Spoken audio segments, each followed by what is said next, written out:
Assalamualaikum warahmatullahi wabarakatuh. Perkenalkan, nama saya Andrea Widya Astanti dengan NPM 10060222002. Di sini saya akan mempresentasikan hasil proyek saya dalam praktikum ABI, yaitu sistem alarm kebakaran dengan sensor MQ2, sensor flame ISP 826601, dan telegram. Untuk yang pertama, kita harus mengetahui dasarnya dahulu. Nah, apa sih yang menyebabkan terjadinya suatu kebakaran?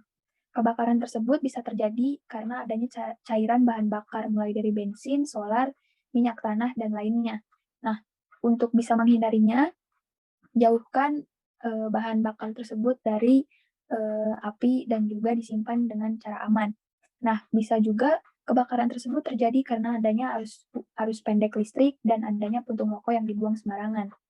Nah, untuk selanjutnya yaitu terdapat beberapa upaya pencegahan kebakaran yang bisa dilihat. Nah, untuk selanjutnya kita akan mengenal alat-alat yang ada di sistem alarm kebakaran tersebut. Nah, sebelum mengetahui lebih lanjut, kita harus tahu dulu nih, IoT itu apa sih?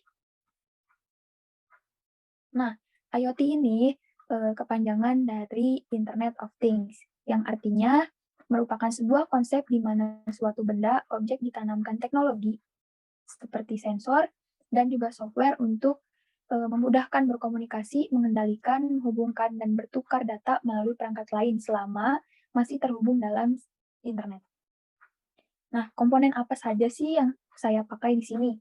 Nah, komponen intinya ada api, ada gas, ada sensor flame, ada sensor MQ2, ada Arduino, dan tentu saja ada alat pendukung software seperti Telegram, dan tidak lupa laptop yang saya gunakan.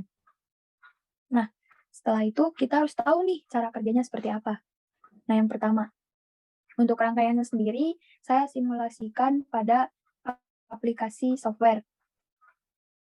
Lalu setelah pada aplikasi, saya aplikasikan pada rangkaian prototipenya.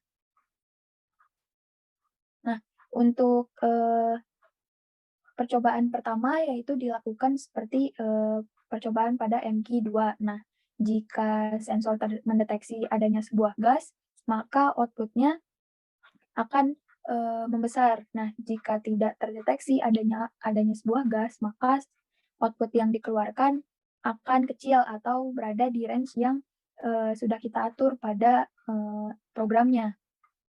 Nah, lalu di sini ada program di mana dari rangkaian-rangkaian yang sebelumnya, jadi saya membuatnya satu persatu, mulai dari MT-nya, lalu sensor apinya, buzzer, dan juga untuk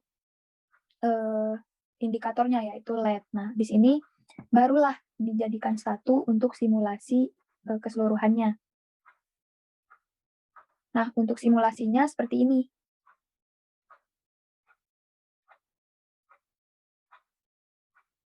Nah, jika pada sensor flame didekatkan pada api, maka pada indikator LED dan juga pada buzzer akan menyala, dan juga untuk indikatornya akan terdeteksi akan muncul tulisan api terdeteksi dan pada MQ-nya masih ada di range yang rendah. Nah, jika untuk sensor MQ-nya didekatkan pada gas, maka output-nya akan naik dengan range yang tinggi karena terdapat gas yang ada di dekatnya. Nah, untuk hasil dari penelitian ini diperoleh bahwa sistem alarm kebakaran ini sangatlah bermanfaat bagi kehidupan masyarakat Indonesia, khususnya di dunia industri dan juga kehidupan rumah tangga, yang dimana dapat digunakan sebagai pendeteksi di mana tiba-tiba terdapat kebakaran yang kecil ataupun yang besar, tetapi semoga tidak. Nah, di sini alatnya dapat membantu dengan baik. Nah, penggunaan sistem ini hanya perlu memegang kontrol yang berasal dari Android, yaitu dihubungkan pada ISP 8266. Nah, saat terjadi kebakaran akan ada peringatan melalui HP, dan untuk itu saat mulai terdeteksi apinya, lalu pada sensor mengirimkan pesan pada Android atau pada HP, lalu kita bisa dengan sigap untuk, langsung mematikannya, gitu. Nah, sekian dari presentasi, praktikum ABI dan project saya kali ini. Untuk kurang lebihnya, terima kasih. Wassalamualaikum warahmatullahi wabarakatuh.